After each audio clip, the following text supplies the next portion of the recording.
And welcome to the second part of Talking Europe on France 24. I'm joined in the studio by the former Director General of the World Trade Organization, the WTO, Pascal Lamy. Welcome to Talking Europe. I remind our viewers that you also served as EU Commissioner for Trade. You've been a member of the Socialist Party since 1969 here in France. We're going to talk a lot about trade, about TTIP, but let me start with Greece.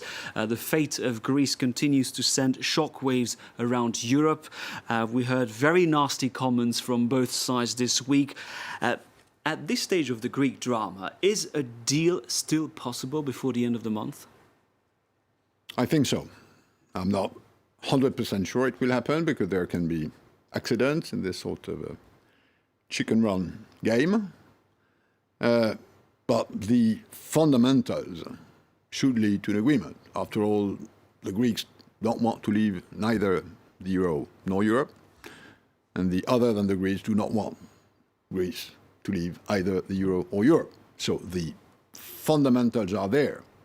But we all know that European negotiations are always a bit dramatic. There is a lot of gesticulation, there is a lot of media, there is a lot of posture. You know, our Greek friends invented theatre. They invented drama. They invented comedy and tragedy. And the frontier between comedy and tragedy sometimes is a bit murky. But at the end of the day, it's difficult, because you have to juxtapose a local national legitimacy with a European legitimacy, and this is what European solidarity rules. And Europeans have funded Greece for a long time. The price for that is more discipline in the way the Greeks run their economy and their finance. It's a trade-off, and as always in this sort of European scenery, what's exactly the give and take takes time, but I think will happen, although I'm not 100% sure, because there sometimes are accidents in life that shouldn't happen. The scenario of a Grexit is no longer taboo. If you read the papers, if you listen to the radio, you hear more and more economists, more and more experts tell you, well, at the end of the day, maybe it's best for Greece to leave the Eurozone. What would be the economic cost of a Grexit? Well, first, I'm not surprised that this sort of assumption of a possible Grexit is floating. After all, if I'm in a tough negotiation with you, I have to cover my back, and the best way to do that is, maybe I can do without this deal. And the more people will say that, the more, if you want me to close the deal, you'll have to accept to go in my direction. So, a lot of gesticulation, a lot of scenery staging. I'm personally convinced that given what the Greeks have to do to reform their country and to recover a sort of growth and cohesion capacity, doing that outside European solidarity would be much more difficult. And that's, by the way, what the Greeks believe. If you look at polls, the Greeks don't want to leave the euro or Greece. And the reason why they don't want that is that they know that their life will be difficult, but it will be even more difficult if they step out of this family. Let's look at the other side of the coin. Can the Eurozone survive politically? We're not talking about the economy. Politically, if Greece leaves the group? I think it would be a blow to this notion that economic, monetary, and political union go hand in hand for countries who accept federalism, which is the case of Greece, which probably is not the case of the UK, for instance. So I think a country already member of the Eurozone, leaving the Eurozone, would be a hit for the credibility of the euro. It would, in a way, transform the euro into some sort of technical arrangement about fixed exchange rates. The euro is much more than that. And in my view, it would sort of degrade the credibility of the euro, hence of the European project, this sort of progressive medium-long-term integration. Now, you mentioned Brexit, the possibility of Britain leaving the Eurozone as a result of the referendum that David Cameron has promised to hold before the end of 2017. What is your instinct? I mean, I'm not on the side of those in Europe who believe that the Brits have been a pain in the ass for a long time, so let them leave and life will be easier. I totally disagree with that. I'm in favor of European integration because I believe there is a European civilization, and if we want it to be there 50, 100 years from now, we have to do that together. We Europeans do not want to become Americans or Chinese in 100 years.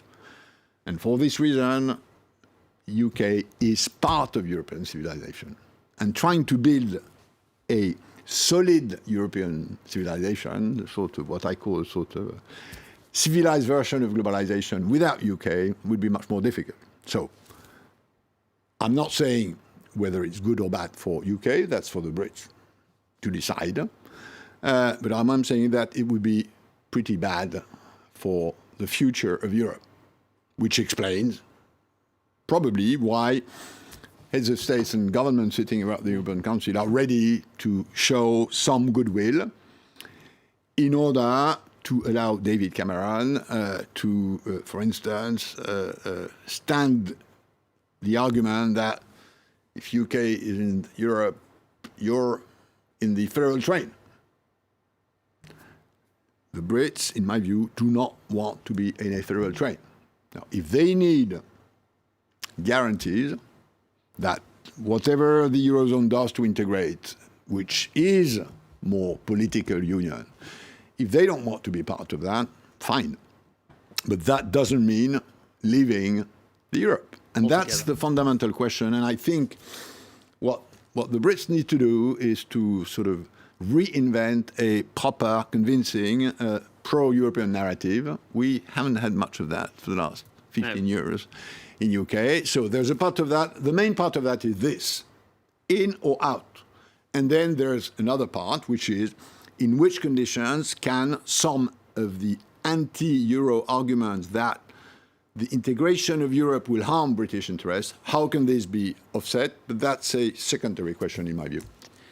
Pascal Lamy, let's talk about the other big issue this week, the clash between France and Italy over the presence of more than 200 African migrants stuck at Ventimiglia. That's on the border between France and Italy on the Italian side. Now, France has accused Italy of failing to respect EU asylum rules, but Rome says that migrants see Italy only as a transit country. Matteo Renzi even threatened to adopt a plan B that would hurt Europe if no deal was found. Now, this clash says a lot about the current state of Europe. In my view, it's divided and self-centered. Well, this clash takes place against very difficult circumstances. The number of people landing in the south coast of Europe is increasing rapidly, and this has nothing to do with Europe. This has to do with what happens in Somalia, in Eritrea, in Democratic Republic of Congo, and so on. So we have to cope with that.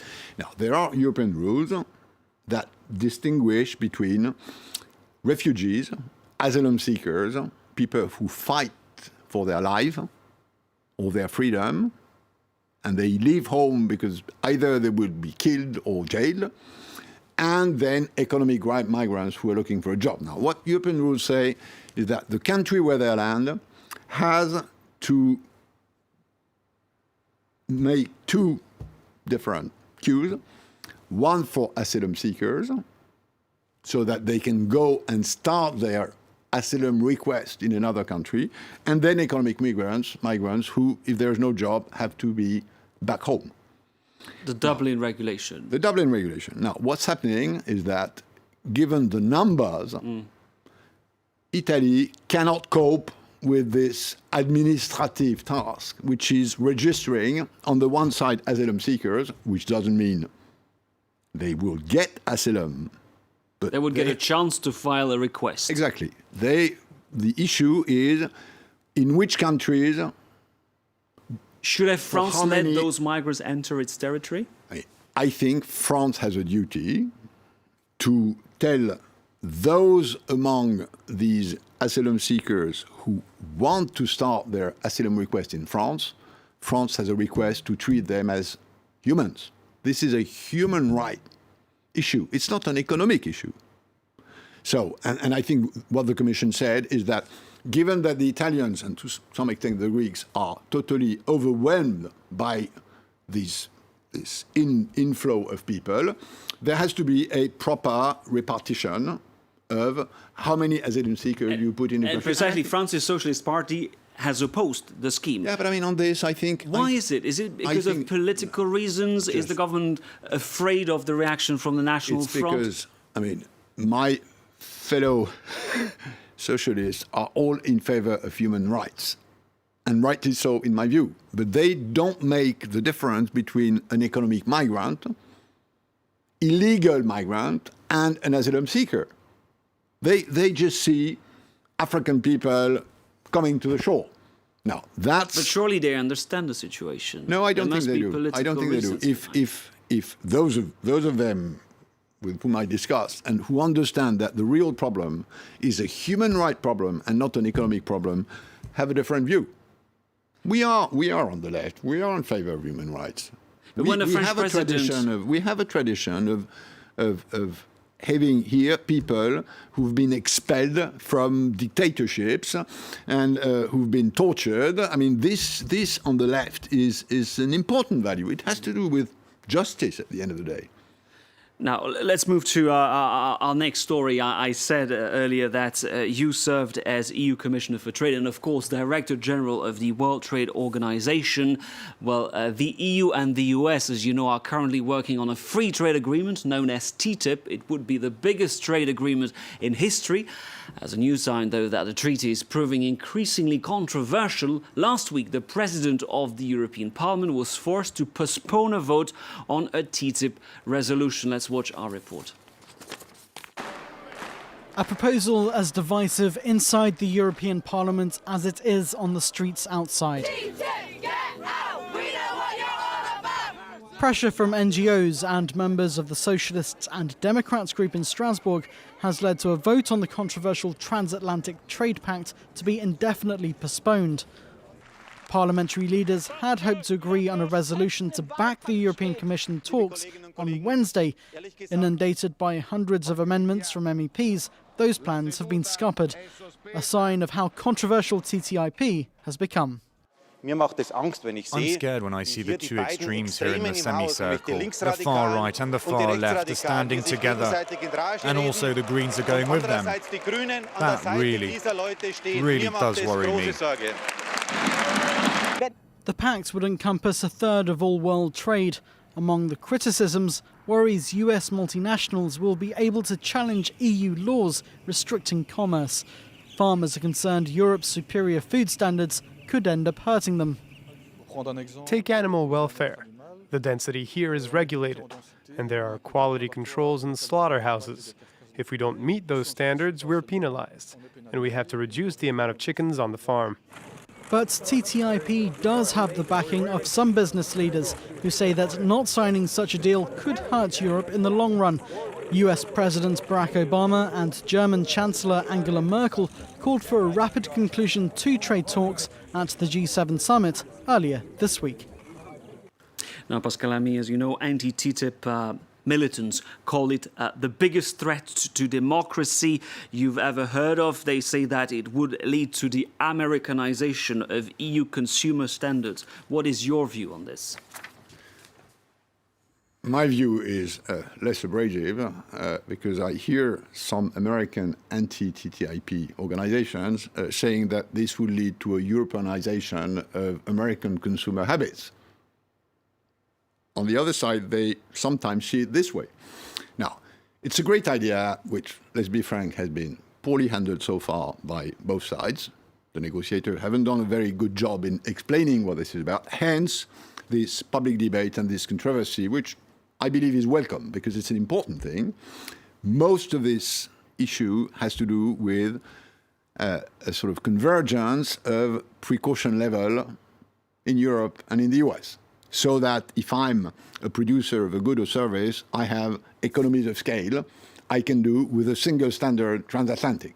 But will Europeans have to eat chlorinated chicken and GMOs as a result of TTIP? Of course not, because I think the only way out is to align this to the maximum level of precaution. In the old world of trade, it was about reducing obstacles, the purpose of which was to protect producers. So it was downwards. In the new world of trade, it's about harmonization, mutual recognition of safety, security, environment, health standards. Lighters, cars, insurance, banking, food.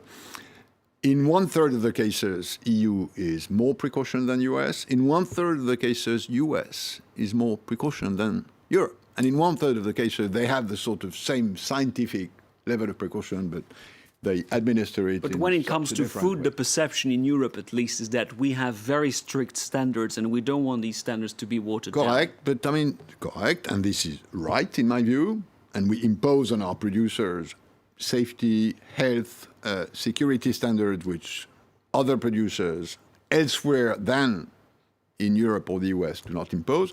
But you know, US consumers are also a bit wary to have to eat these cheeses with tons of bacteria, and there will have to be a compromise on this. So the benefits long term are huge.